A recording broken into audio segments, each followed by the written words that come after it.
Hello friends, ನಮಸ್ತೆ. Welcome back to my another mini vlog.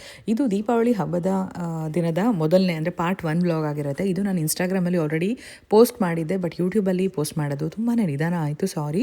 ಹಾಗೆ ಇದು ನಾನಲ್ಲಿ ಸಾಂಗ್ಸ್ನೆಲ್ಲ ಹಾಕಿದ್ದೆ, ಬಟ್ ಯೂಟ್ಯೂಬಲ್ಲಿ ನಿಮಗೆ ಗೊತ್ತು ಸಾಂಗ್ಸ್ ಹಾಕಿದ್ರೆ ಕಾಪಿ ರೈಟ್ ಆಗುತ್ತೆ. ಸೊ ಹಾಗಾಗಿ ಅದನ್ನು ವಾಲ್ಯೂಮ್ ಸ್ವಲ್ಪ ಕಮ್ಮಿ ಮಾಡಿ ವಾಯ್ಸ್ ಓವರ್ ಕೊಡ್ತಾ ಇದ್ದೀನಿ. ನಿಮ್ಮೆಲ್ಲರಿಗೂ ಗೊತ್ತು, ನಮ್ಮ ಇಂಡಿಯನ್ ಫೆಸ್ಟಿವಲ್ಸ್ಗೆ ಅಮೆರಿಕಾದಲ್ಲಿ ರಜಾ ಇರೋದಿಲ್ಲ ಅಂತ ಹೇಳ್ಬಿಟ್ಟು, ಸೊ ದೀಪಾವಳಿ ಹಬ್ಬ ದಿನ ಆದರೂ ಕೂಡ ಮಕ್ಕಳನ್ನ ಬೆಳಗ್ಗೆನೆ ಸ್ಕೂಲ್ಗೆ ಕಳಿಸಿದ್ದೆ. ಸೊ ಅವ್ರನ್ನ ಸ್ಕೂಲಿಗೆ ಬಿಟ್ಬಿಟ್ಟು ಬಂದು ಮನೆಯಲ್ಲಿ ಎಲ್ಲ ಕೆಲಸ ಶುರು ಮಾಡ್ಕೊಂಡಿದ್ದೀನಿ. ಸೊ ಮಕ್ಕಳನ್ನ ಸ್ಕೂಲಿಗೆ ಬಿಟ್ಟು ಬಂದು ಜೀರಾ ವಾಟರ್ ಕುಡಿದ್ಬಿಟ್ಟು ಬೆಡ್ಸ್ ಎಲ್ಲ ತೆಗೆದು ವಾಷಿಂಗ್ ಹಾಕಿ, ಅದಾದಮೇಲೆ ನಾನಿಲ್ಲಿ ಹೊರಗಡೆ ತೊಳೆದ್ಬಿಟ್ಟು ಮಾವಿನ ತೋರಣ ಎಲ್ಲ ಹಾಕೋಣ ಅಂತ ಹೇಳ್ಬಿಟ್ಟು ಬಂದಿದ್ದೀನಿ.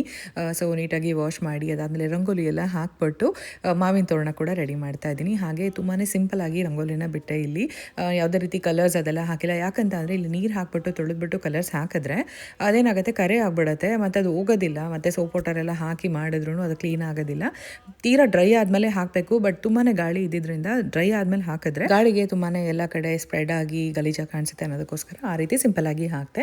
ಇನ್ನು ಈ ಸರಿ ಮಾವಿನ ತೋರಣನೇ ವಿಶೇಷ ಅಂತ ಹೇಳ್ಬೋದು, ಯಾಕಂದರೆ ತುಂಬ ಚೆನ್ನಾಗಿರೋ ಮಾವಿನ ಎಲೆಗಳು ಸಿಕ್ಕಿತ್ತು. ಸೊ ಅದನ್ನು ತೊಗೊಂಡು ಬಂದು ತೋರಣ ಎಲ್ಲ ಹಾಕಿ ಅದಾದಮೇಲೆ ಅಷ್ಟು ಡ್ರೈ ಆಗಿತ್ತು ಮ್ಯಾಟ್ ಎಲ್ಲ ಹಾಕ್ಬಿಟ್ಟು ಬಂದು, ಇನ್ನು ಹೊಸ್ಲಿಗೆ ಅರ್ಶಿನ ಕುಂಕುಮ ಎಲ್ಲ ಸ್ನಾನ ಆದಮೇಲೆ ಇಡೋಣ, ಬಟ್ ಹೂವು ಎಲ್ಲ ಇಟ್ಬಿಟ್ಟು ಹೋಗೋಣ ಅಂತ ಹೇಳ್ಬಿಟ್ಟು ಇಡ್ತಾ ಇದ್ದೀನಿ. ಇನ್ನು ಏನು ಅಂತ ಗೊತ್ತಿಲ್ಲ, ಈ ನಾಕೌಟ್ ರೋಸಸ್ ಅಂತೂ ವಿಂಟರಲ್ಲಿ ತುಂಬಾ ಚೆನ್ನಾಗಿ ಬಂತು.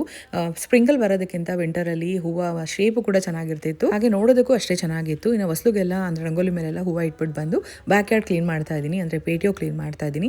ಅವತ್ತಿನ ದಿನ ವೆದರ್ ಸ್ವಲ್ಪ ಅಂದರೆ ಟೆಂಪ್ರೇಚರ್ ಡೌನ್ ಆಗಿತ್ತು.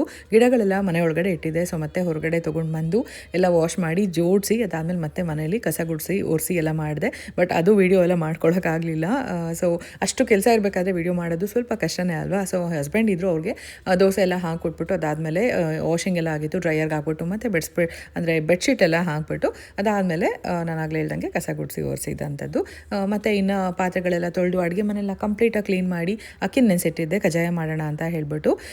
ಸೊ ಇದು ರೆಸಿಪಿ ನಾನು ಒಂದ್ಸರಿ ವೀಡಿಯೋ ಮಾಡಿ ಶೇರ್ ಮಾಡ್ತೀನಿ, ತುಂಬಾ ಚೆನ್ನಾಗಿ ಬಂದಿತ್ತು.